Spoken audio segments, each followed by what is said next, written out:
Hello. Okay. Hello, guys. Thank you for attending. Today we're going to be with Cameron, hands-on with security with containers, or containers with security. Yeah. Okay. So thank you all that have attended. So this is the second one we're running now in our office. So really excited. We're going to be continuing on in the new year as well. For those of you that don't know us, so currently you see an ECS everywhere, but we are ECS at the moment, but we've also been acquired by Global Logic, and we will be transitioning into Global Logic. And for those of you that don't know who Global Logic ECS are, we are a leading digital product and platform engineering consultancy, but we can go more into detail around that later on today whilst we're having some pizzas. Without further ado, I'll hand it over to Cameron. Thanks, Biagio. Cheers. Thank you. Hello, everyone. Can we change the PowerPoint?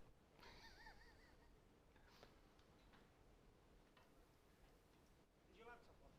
Yep, should be. Has it changed the good technical issues? Slight technical issue. Give us 2 seconds. Display is still set to 25 frames. Yep, should be. Let me just have a double check. Well, that works. Ah, there we go. All right, let's try this again. Is it PowerPoint maybe doesn't work?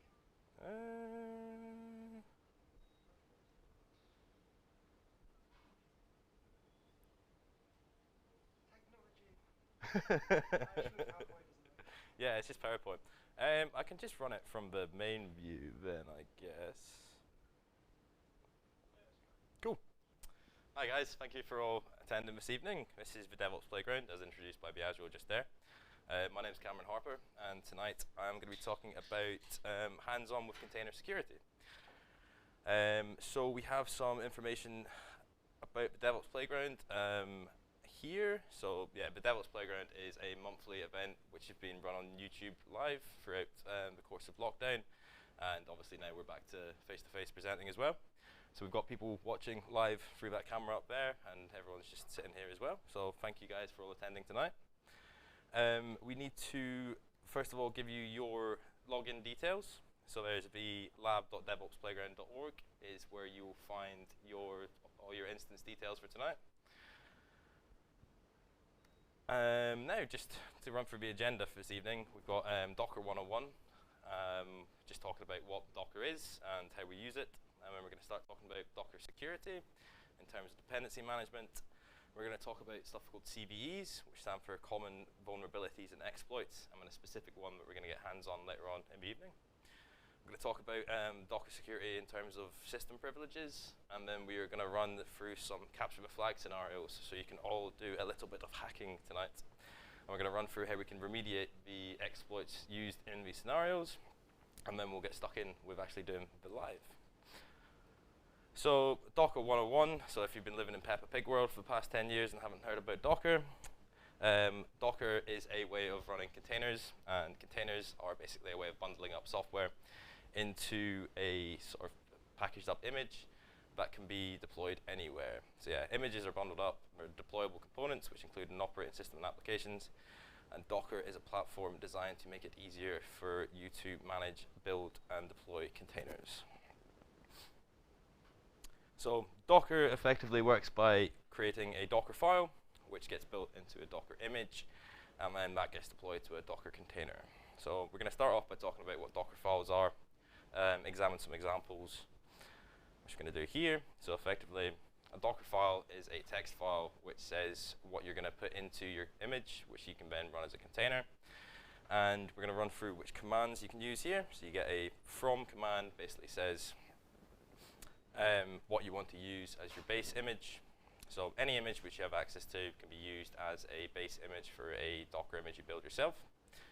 And a base image is the starting point that Docker will use to process your Docker files. So for example, if you want to create an image off of an Ubuntu or Debian base image, you can do that by just saying from Debian or from Ubuntu.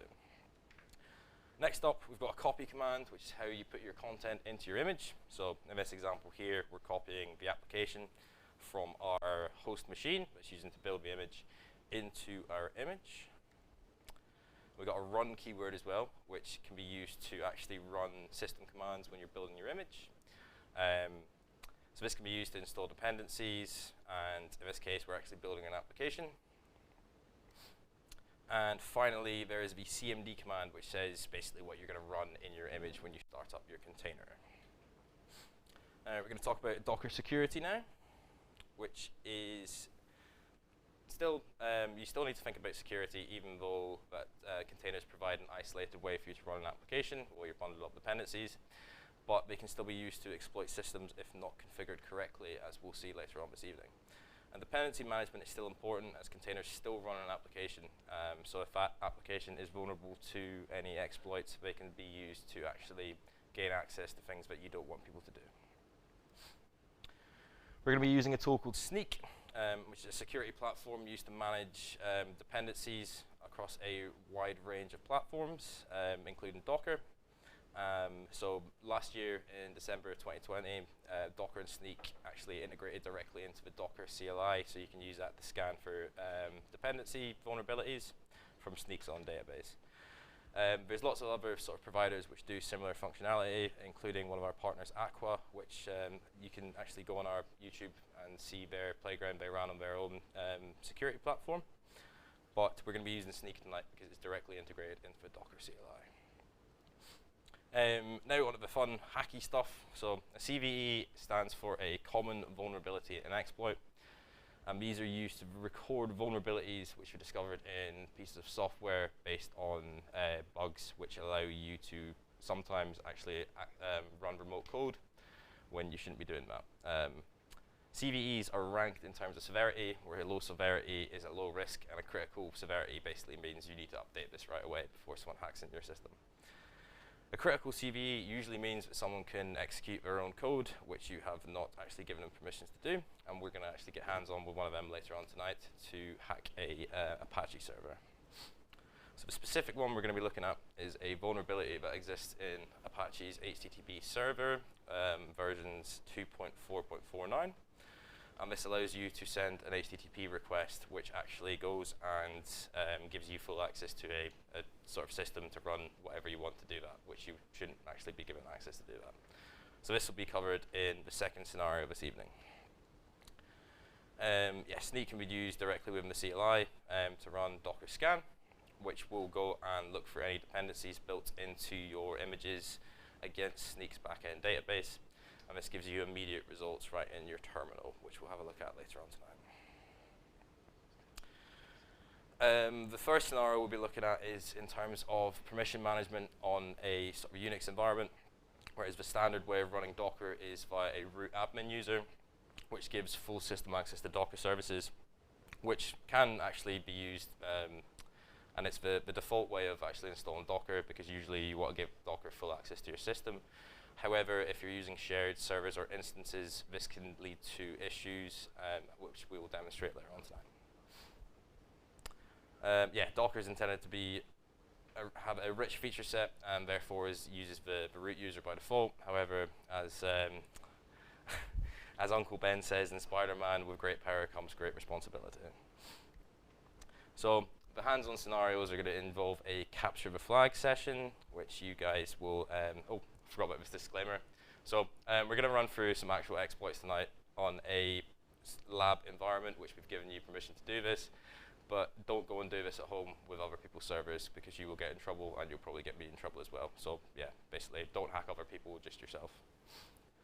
So in our Hackerman scenarios of Capture the Flag, we will be playing a game of capturing a flag and defending a flag. So Capture the Flag is a standard sort of game that's done in the security ecosystem, where one team tries to protect their flag and another team tries to capture that flag. And we're going to wear both hats tonight. So first of all, we're going to be using some exploits to attack some Docker scenarios. And then afterwards, we're going to be talking about how we can remediate these exploits and make your systems safer. So the first flag for this evening is we're going to be giving you access to an instance, which is, in this scenario, you are a developer, which means provided access to this instance. It's running Docker, and the user you have been given has access to the Docker group, which allows you to build images and run containers without having to provide them access to the root user. We've hidden a file with a secret password in it inside of a root user's home directory, and we can show you how we can use a container to actually go and access locations that you wouldn't usually have access to.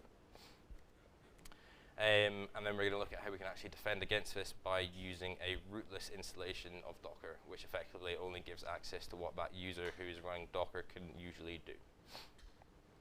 In the second scenario, we're going to be looking at a Apache HTTPD instance, which runs a simple HTTP server, and then we're using a vulnerable version of that that you can use to go and read files from the host file system. And then afterwards, we're going to be using Sneak to go in and scan for these vulnerabilities, and then we'll use Sneak's advice to build a patched version of our image, which no longer includes that vulnerable dependency. And then afterwards, we'll go and repeat our exploit to just make sure we can't access that location anymore. And then we'll test Sneak just to make sure there are no other critical vulnerabilities present. Now, that's the end of the slides, so we're just going to get stuck in now and go to the examples. So you need to, first of all, go to, let me just close my system settings there. We need to go to the GitHub page on your laptops now, and let me just find this one here. So this is at github.com/DevOps Playground /hands-on with container security. Patrick, is this included in the lab location as well?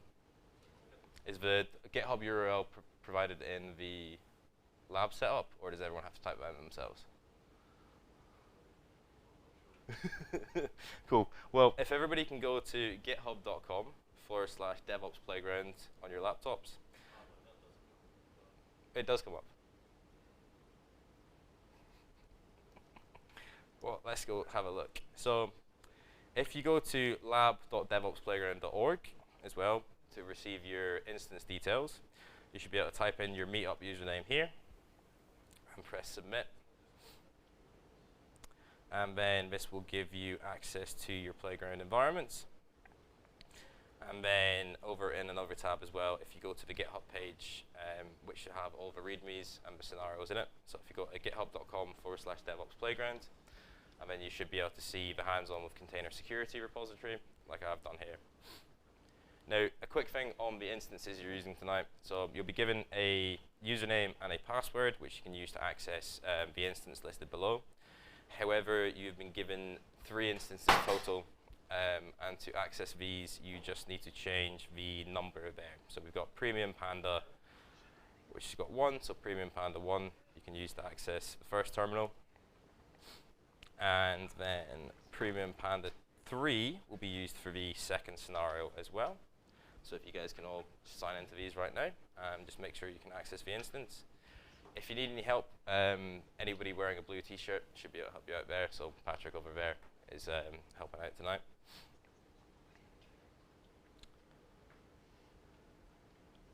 Now, the first scenario is privilege escalations, which we're going to run through first. So on the main README page, you should be able to click the link to the first scenario, which will take you through the steps you need to follow. So we're going to go and sign into our first instance now, using the username and password you've been provided at that URL. So as I said during the presentation before, in this scenario, you are a developer who's been given access to a server to build and test your Docker application. You've been given access to the Docker Linux group, which provides you access to run Docker commands on the server. However, you have not been given root access to this instance, as it is used by another administrator to perform some essential tasks. So just a bit of information about the flag file itself, which contains our secret password. It's located at the root/flag.txt location, and your mission is to retrieve the contents of this file by mounting it to a Docker container and using this container to echo the contents of this file. So once you've connected to your first instance, let's go ahead and just try and read the flag to start with. So we can do this by running the cat command here, and you guys should all see that we don't have permission to access this file using the current user. Let's try now to change to the admin user using the sudo command to just go and see if we can use that to receive access. and you can see here that even if we go and put in our password, we shouldn't be able to sign in as an admin. So that doesn't work. So we're going to try another method now. We're actually going to, first of all, make sure we can run a Docker image to start off with. So we're going to do that by doing the docker run hello world command. So let's just copy that into our terminal here. And this will pull down the hello world image from Docker Hub and run it here. And you can see here that we successfully managed to run a Docker container from this image. So now that we've proven that we can actually run images as containers, we're going to go ahead and do a quick test to see if we can mount a volume from our current user and read that in a Docker container. So we can do this by creating a testing123 file, which we just do here, by running this echo command and creating a test.txt file. And we can do a quick look here just to make sure we can actually see this file by running cat again, which will display the contents of that file. So we can see that this user has access to actually go in and see their own files. So what we're going to do now is just do a quick check to see the name of this instance, and we'll use that to make sure we're actually in a container when we use it. So we can do that by doing echo hostname there, and we can see that we're running using the worker image, or worker instance, should I say. And now we're going to go ahead and create a container using this Docker command. I'm just going to run you through what this actually means here. So we're going to write in Docker, first of all, to call the Docker CLI. We're going to use the run command to run a container. And we're going to use this IT flag here, which basically says to connect the commands you're running directly into your terminal and not run this in the background. And then we're going to use the -v flag, which maps locations on the host machine into a volume on the container so you can actually access those files. So we're going to mount the location playground to the location MNT, and then we are going to use a Alpine Docker image, which is just a lightweight Linux system, and we're going to run the command sh, which will create a shell within the running container when it's started up. So let's just go ahead and run this now, and you should be able to see what's running on my screen here. We're downloading the Alpine image, and then we create a new container. And we're just going to make sure that we're actually now inside of a container by comparing the new host name to the one that we had before. So you can see that because we are no longer getting worker 1, we're actually running within this container here, which has got this ID, which is listed below. And now let's go ahead and have a look at the file system. So I said before we're mounting to the MNT location, so we can go ahead and have a quick look at actually what's within there. And you should be able to see a test file which we created earlier, which shows that we can actually go ahead and create a container, mount this to, we can mount a location on the host machine to the container, and we can go have a look at the files.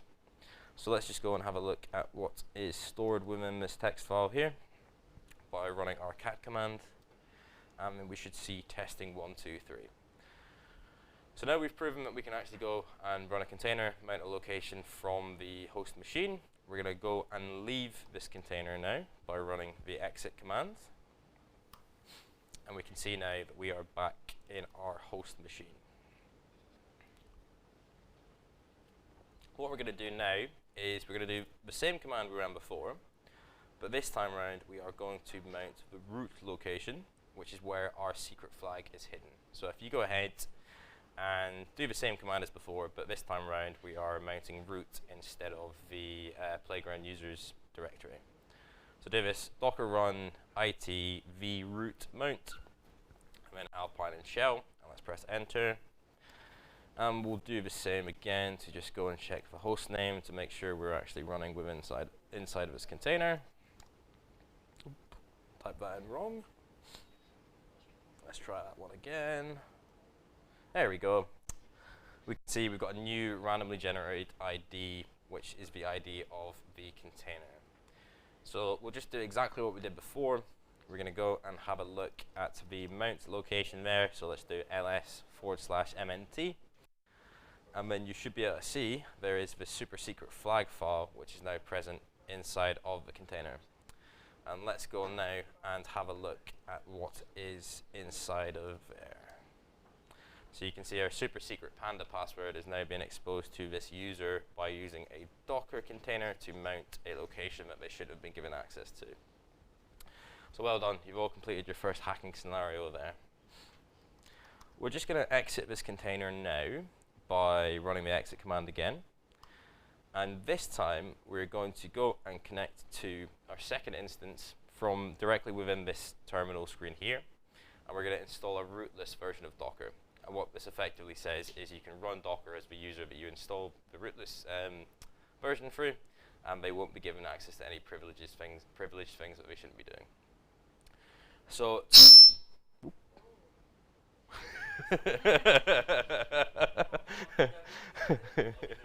thanks, Boris. Well, I'm definitely awake now. How's our levels down there? I have no idea. Can everyone hear me okay? Yeah. Not anymore. Not anymore.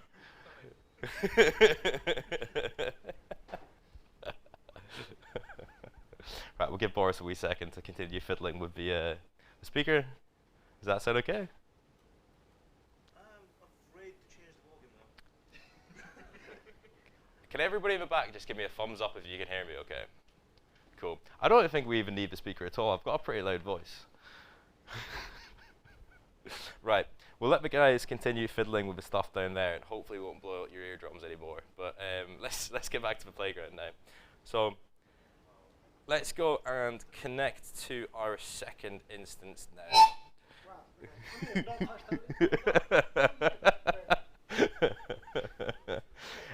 If everyone on YouTube can still hear me, I think we should probably just leave that for now.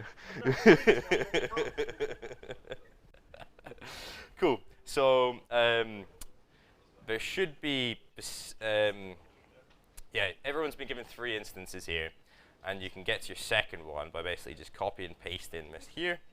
So in my case, I've got Premium 1 Panda, and if we copy this into our terminal there, we can use the playground user at Premium 2 Panda for me. You guys will all have a different adjective because they're all randomly generated. And we can go and connect to our second instance now. If you want, you can use your own terminal to do this. You don't have to use the web one, so just use your own CLI. And again, we'll use the same password here just to connect to it. There we go. We're now in worker number 2, which is where we are going to do the rootless installation of Docker. And we can go and just see, is Docker installed to start with? Nope, it's not. So what we're going to do now is we're just going to run this command from Docker's own website, which will be just doing a simple curl command to pull down the installation script, and we're going to run that directly. So you should see now we're downloading the script, and this is now installing Docker as the worker user for Playground. And we've been given a couple of things here in the output. So you need to go and start up the Docker service by running the systemctl command here. So we just copy and paste that from GitHub. What this will do is this will actually just start running. You can't do.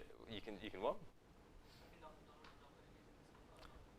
In the second instance, you should be able to download the installer, and then that will go and do that. So do the SSH command into the number 2, and then copy and paste that from GitHub, and it will go and install it. So now you've started up the Docker service, we need to run another command which basically says where the Docker service is running, because we're running it as rootless. This is the default location. So if you just copy and paste directly from, oops, I've just realized in my README this is referring to the wrong user. So if you just copy and paste that directly from your terminal, you should have an export path and an export Docker host command. So if you just go and copy and paste that, this will tell the system where Docker is actually living. So now we're just going to confirm that we can do our hello world check by pulling the hello world image again. So do that by running docker run hello world. And we should be able to see that Docker's been found, which is a good sign. It's downloaded the image, and it's run a container there. Now, we're just going to do exactly what we did before by mounting the root user to the mount location and running Alpine. So just copy and paste this command. This will pull Alpine from Docker Hub. And you should be able to see as well, we've actually successfully run a container mounting to that location. But this time around, if you go and try and have a look at what's inside of the mount location, you should be able to see that you can't actually access it because you do not have the permissions to do this. So there we go. We've remediated against the privileged escalation scenario, and yeah, by running Docker in rootless mode. So well done, guys. You've closed off that security flaw. Okay, so going back to our third instance now, which will be the third iteration. So for myself, it's Premium 3 Panda. You can just go in, log in with the same details, and this time around we are going to run through the sneak scenario. Yep.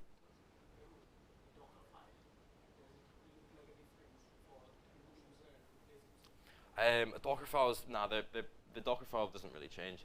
Can we keep questions for the end, though? Cheers.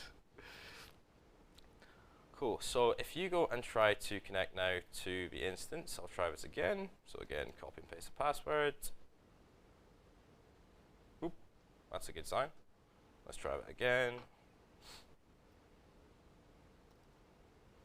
There we go. So over on GitHub as well, if you now go into the sneak location, there's another README file in here. And you can see this time around we've actually included a Docker directory. And if you go in here, there is 2 Docker files in a safe and a vulnerable location. And we're going to use these to actually go and build a Docker image, which includes a vulnerable dependency. So we go and have a look at the vulnerable directory first. You should see there's a couple of files. So there's a directory called dependencies, which includes the Apache packages in there. We've got a configuration file and an entry script, and then a Docker file, which basically glues this all together. So if we go have a look at our Docker file, we can see that we're using a Apache base image, which includes our super secret flag in there, which we've previously built for you on the instance. And then what we're doing here is we are saying to go and install the dependencies from within this repository. So you can see we copy in the Apache packages in there, and we install this. Now, we're not really going to focus too much on the Docker file itself, but we're going to go ahead and build this. So if we go to our README within Sneak, we can see a bit of information about the CVE that we're going to be using tonight.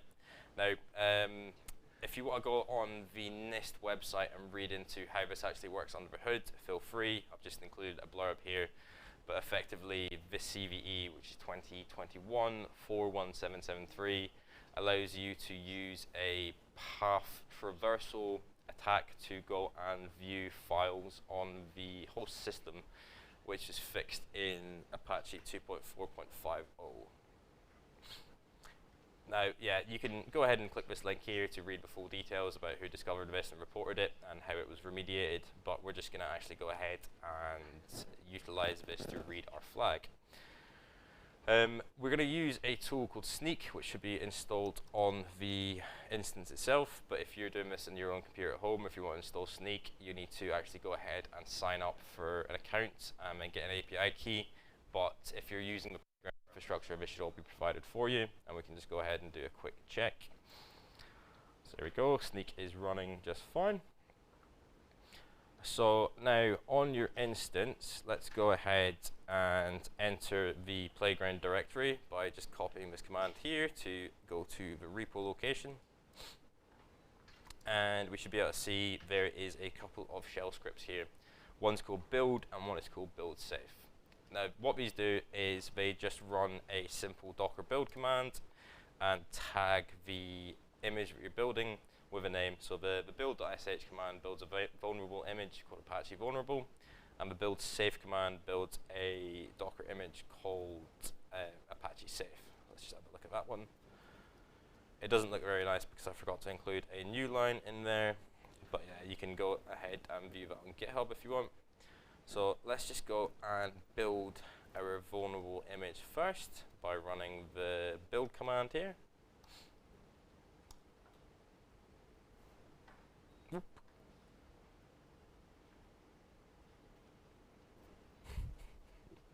Off to a good start. Looks like the installer actually failed for the base image.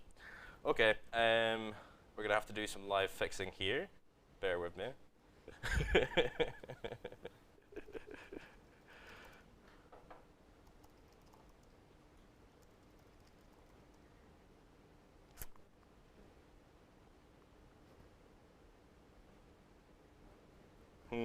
Okay. So it looks like on the Playground instances, the Bootstrap script hasn't actually gone ahead and installed the base image. So what we're going to do now is we're just going to go ahead and edit our files. And what this will do is this will pull down, instead of pulling from our built image, we're going to go and change this just to say we're going to use a Debian bookworm image to start with.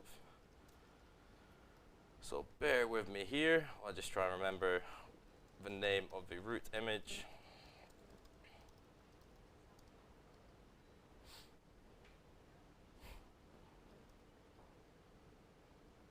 I love fixing stuff like this live.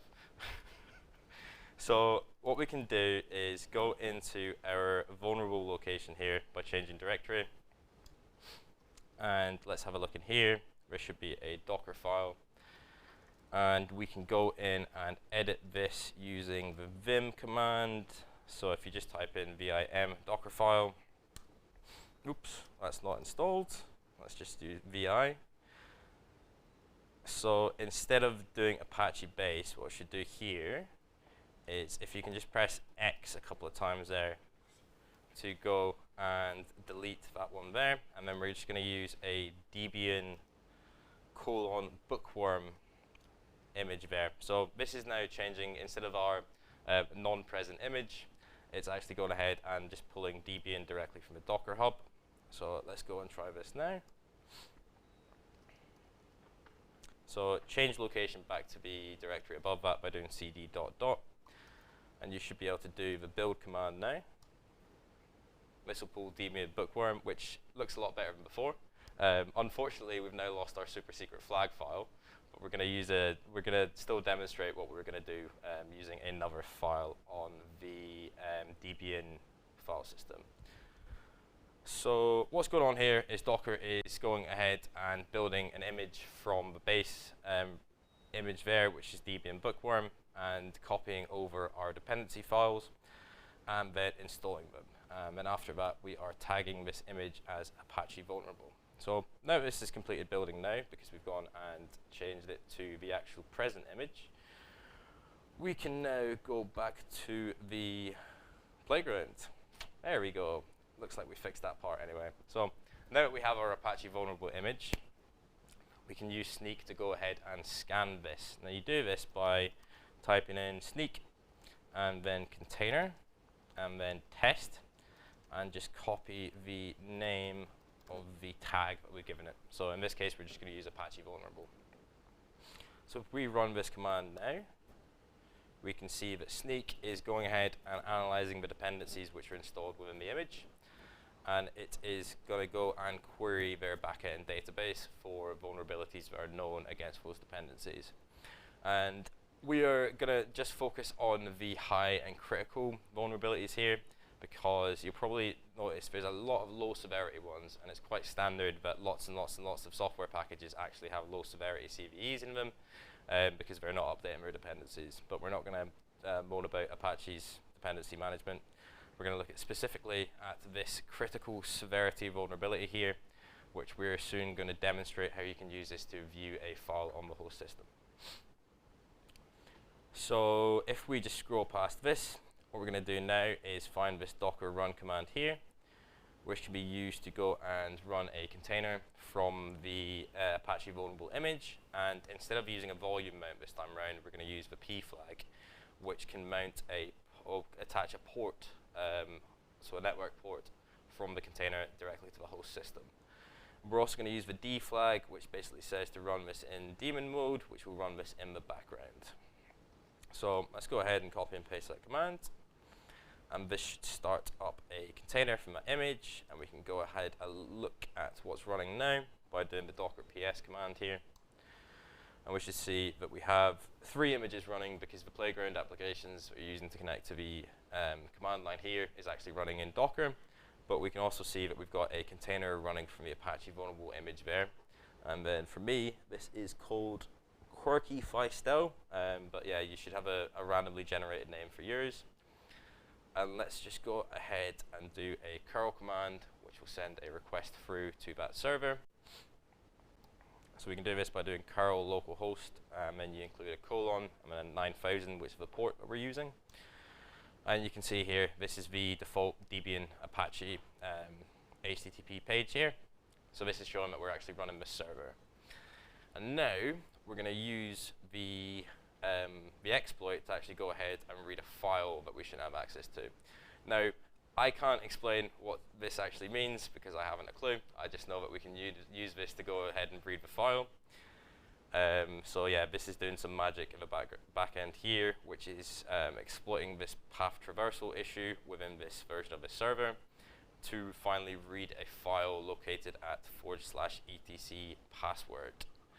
So if we just copy and paste this to this long string here, what you should be able to see is that we're accessing a privilege file here from the containers file system itself that you shouldn't be given access to normally via the Apache server. Now, if we had our actual base image afterwards, we would then go and repeat this using the flag file. But as we've seen, the bootstrap failed there, so we don't actually have the password. But we should be able to see if we did that. But again, it is panda123. So now that we've demonstrated the actual attack, we're going to go ahead and make this safe. And we're going to do that by redoing a build of the safe image. This time around, again, we need to go and edit our Dockerfile to make sure we are pulling the correct image. So let's just go into the safe location, do VI to open up the Dockerfile, and then let's just delete this here by just pressing X a few times. And this time around, let's do Debian bookworm. And I probably should have shown you how to exit out of Vim before, but if you press escape, and then you can do the colon and then X command to save and exit. And this should now update that. And let's just go back now and run the build safe command here to create our new safe image. So this should run a lot faster than before because Docker will actually cache the base Debian image and go and run the commands. And if you actually go ahead and have a look inside of here, so inside of the safe location now, we are actually using a more up-to-date version of this dependency. Now, Sneak was saying this was fixed in 2.4.50, but we just went and pulled 2.4.51, and we've now packaged this up into our safe image. So what we're going to do now is we're just going to go ahead and create a new container from this image. You'll probably need to go and kill off the vulnerable image for this to work. So we'll do this by doing docker ps to get the container ID. And we'll use the docker kill command to go and kill off that running container. And now that we've done that, let's go ahead and run our safe image into a new container by repeating the same command, but this time around we're going to use the Apache safe image. So let's do that now. And we can do our quick check to just make sure this is actually running. Again, you can see the default Debian Apache splash page in there. But this time around, if we go ahead and try this exploit, we should be able to see, ta-da, we received an error message here. So this is the expected result we got at this now. As we're running a patched version, we can no longer use this exploit, and we've just proven that by actually doing, by doing a sample request there of the proof of concept of the exploit. And finally, let's just go and make sure that Sneak is happy with our new build by running the Sneak container test Apache safe command. So it's doing the same again now. It's analyzing the dependencies that are installed within our safe image.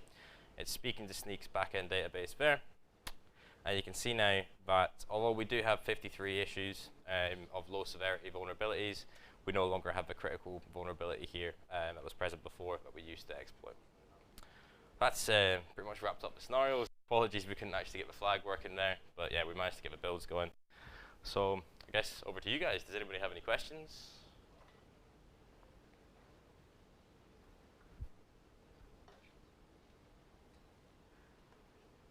I know you've got a question. Cool. Well, thank you guys for coming and doing my hands-on. Apologies if the second flag didn't work there.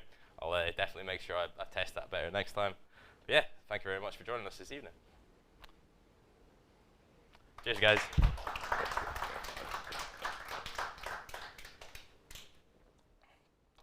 Is it pizza time now?